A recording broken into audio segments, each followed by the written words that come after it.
Home Affairs Minister Clare O'Neil has slammed the previous government's cybersecurity laws as absolutely useless. It comes as the Prime Minister convened a cybersecurity roundtable to discuss a series of radical interventions to prevent and deal with future hacks.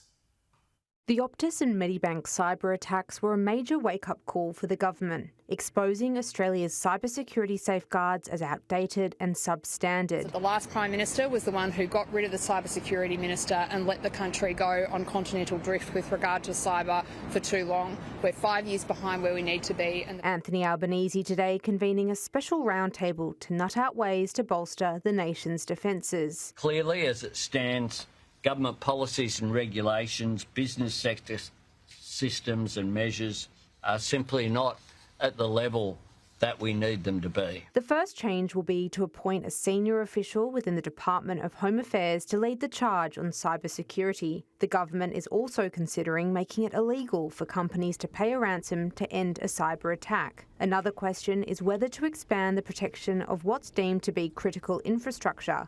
One proposal, to bolster the authority of the Australian Signals Directorate so it can commandeer the IT systems of almost every company in the country in the event of a major hack.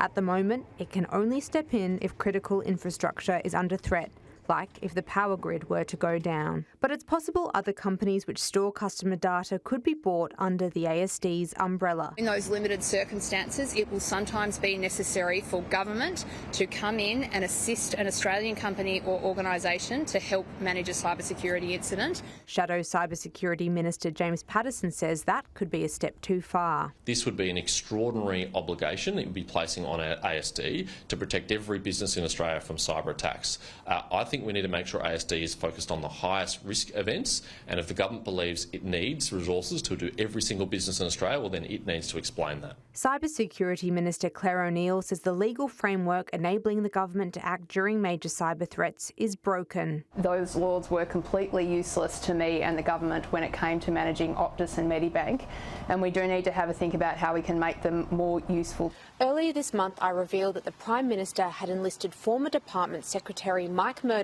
to carry out a secret probe into the government's handling of the Optus and Medibank cyber attacks.